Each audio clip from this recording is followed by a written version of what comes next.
Bonjour à tous, j'espère que vous allez bien en ce mercredi pour votre résumé autour de l'actualité du développement mobile et qui s'appelle, roulement de tambour, Dev Café.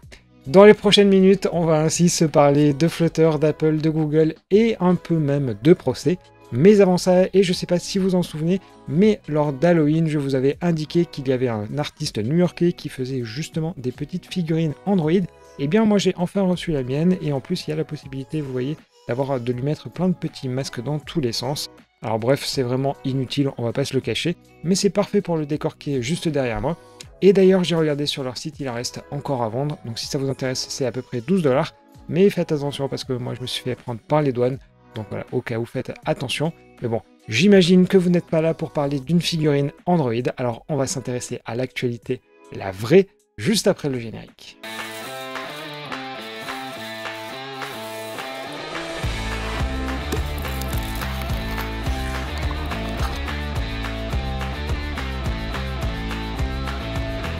On commence avec Flutter qui avait annoncé il y a quelques jours un mystérieux événement pour le 25 janvier prochain et on sait enfin qu'il s'agira du Flutter Forward.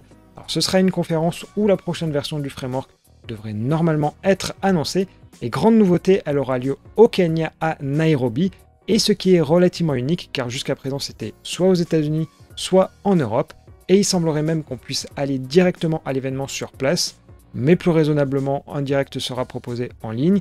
Et le site indique d'ailleurs que l'événement aura lieu en soirée, sachant qu'avec la France, il y a un décalage de 2 heures. Donc a priori, on pourrait imaginer se faire un petit live ensemble, je pense que ça pourrait être sympa. Du coup, n'hésitez pas à me dire dans les commentaires si ça pourrait vous intéresser. En attendant, vous pouvez vous inscrire sur leur site, mais c'est essentiellement pour qu'on vous spamme des infos sur l'événement. Donc à vous de voir. On va maintenant ouvrir une page Apple avec l'arrivée de la fameuse connectivité par satellite sur les iPhone 14. Car pour le moment, elle avait été uniquement annoncée, mais n'était pas disponible. Alors pour l'heure, seuls les États-Unis et le Canada y ont accès, mais on l'aura très vite en France, en Allemagne et encore au Royaume-Uni, puisque c'est prévu pour le mois de décembre. Malheureusement pour nous, développeurs, eh bien, il ne semblerait pas qu'on puisse justement utiliser directement cette connectivité, car il s'agit essentiellement d'une fonctionnalité de contact en cas d'urgence, en cas de gros problèmes. Et bref, c'est logique vu que la bande passante est plutôt faible. Toujours chez Apple, une nouvelle fournée de version bêta vient de sortir pour iOS 16.2, iPadOS, macOS, bref, je ne vais pas vous faire la liste complète, il y en aurait trop. Mais surtout, cette information est à mettre en relation avec une interview de Craig Federighi, qui est en charge de l'ingénierie logicielle chez Apple, et il reconnaît que, et je le cite, l'approche actuelle ne donne pas à de nombreux membres de la communauté ce qu'ils souhaiteraient en termes d'interaction et d'influence. Et en effet, il existe une application pour donner ses retours, mais l'immense majorité des idées restent pour le coup lettre morte. Mais bon, c'est bien certes de le reconnaître, encore faut-il prendre des mesures maintenant pour justement les prendre en compte.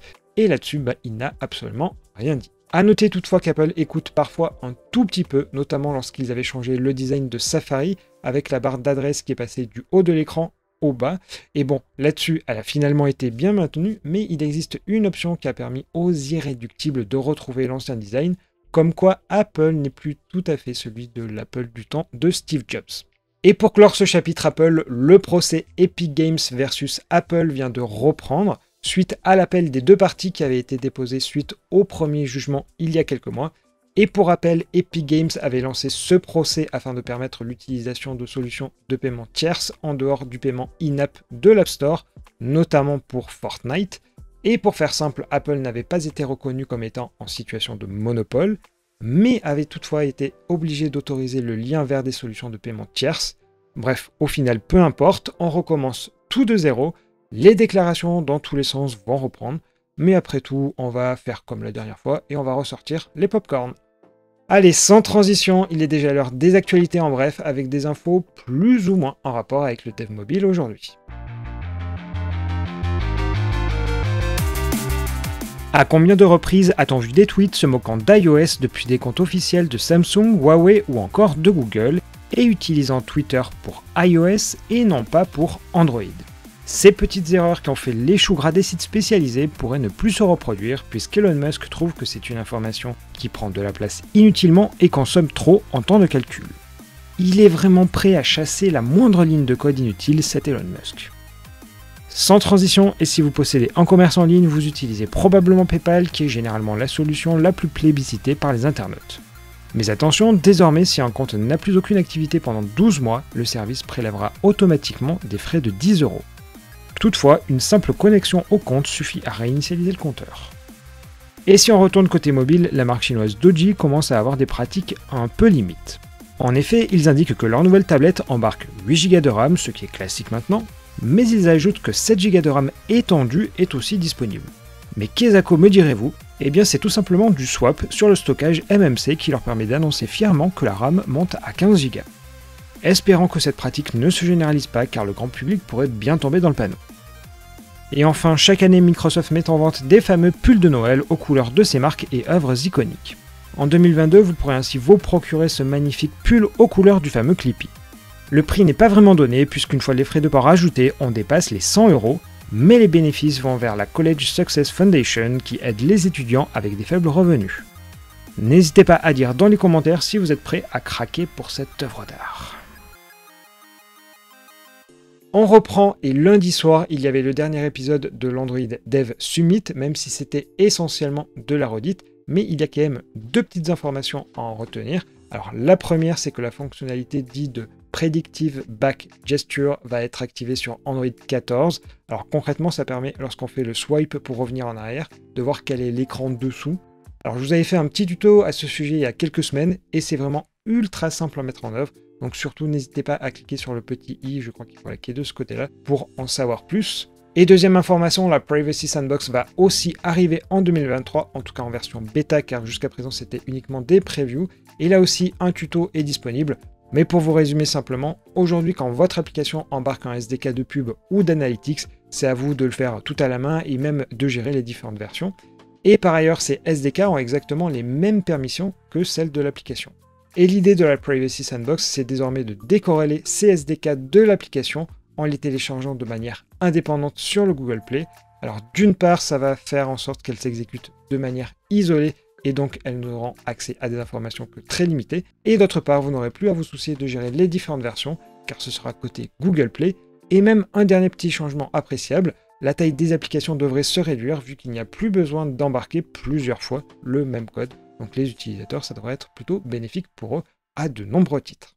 Et pour conclure ce Dev Café, une polémique est née autour du service qui s'appelle Pushwoosh, qui est une célèbre solution permettant de faire du push, que ce soit sur mobile, sur les navigateurs ou encore sur les desktops, donc Windows ou macOS, et c'est grosso modo un concurrent à OneSignal ou encore à Firebase via FCM. Alors a priori, il est bon sous tout rapport, d'autant que le service se faisait jusqu'à présent passer pour une société américaine et ça lui permettait notamment d'être intégré dans des applications pour l'armée ou encore l'organisme de santé publique américaine, mais aussi à l'UEFA ou encore dans les applis Unilever. Et en effet, dans ses communiqués, l'entreprise se faisait passer pour un service basé en Californie, au Marineland ou encore à Washington. Mais très vite, ils se sont rendus compte que le siège social de Pushwoosh était localisé en Sibérie et payait en toute logique ses impôts en Russie, car la société est bien russe et non pas américaine. Du coup, en toute logique, toutes les différentes applications, que ce soit de l'armée ou encore de l'organisme de santé américaine, l'ont retiré très vite. Même si Pushwoosh affiche pourtant que ces données sont stockées en Allemagne et aux États-Unis. Mais le problème, c'est que les SDK fournis récoltent énormément de données, notamment la position précise des utilisateurs. Et ces SDK sont utilisés dans plus de 8000 applications mobiles, que ce soit sur l'App Store ou sur le Google Play. Et pour le moment, ni Google ni Apple n'ont répondu aux différentes demandes, mais a priori, le mot d'ordre semble être de retirer au plus vite ces SDK, suite, vous l'imaginez bien, à la guerre en Ukraine. Et j'en profite d'ailleurs pour vous poser la question du jour. Maintenant que vous avez découvert que Pushwoosh est une société russe, alors peu importe que vous l'utilisiez jusqu'à présent ou pas, alors que feriez-vous? Est-ce que vous conserveriez la solution en l'état dans votre application, ou au contraire, est-ce qu'il faudrait la retirer au plus vite? N'hésitez pas à répondre dans la partie communauté ou en cliquant sur le commentaire épinglé, comme vous en avez normalement désormais l'habitude. Et maintenant, place en toute logique au résultat du sondage d'hier sur les potentielles nouveautés de GPT-4, qui est la nouvelle IA d'OpenAI et qui devrait sortir normalement dans les semaines à venir. Et dans l'ensemble, vous êtes majoritairement en attente d'implémentation concrète avant de vous prononcer, suivi de très près par une forte impatience, mais aussi une ignorance totale. Alors sans pour autant que ça n'apporte de l'eau à votre moulin, je suis tombé sur cet article de Business Insider qui montre que la chaîne Subway travaillerait sur un frigo connecté capable de vous entendre parler et de vous répondre. Bon, là-dessus, je dois vous avouer que les IA, si c'est pour avoir ça, je suis pas sûr de vraiment le vouloir. Allez, sans aucune transition, je pense qu'il est désormais temps de s'arrêter là pour aujourd'hui. N'hésitez pas à liker la vidéo ou encore à commenter si certains sujets vous ont fait réagir. Alors pour ma part, je vous donne rendez-vous demain, même heure et même endroit. Et en attendant, il ne me reste plus qu'à vous souhaiter une super bonne journée. À demain!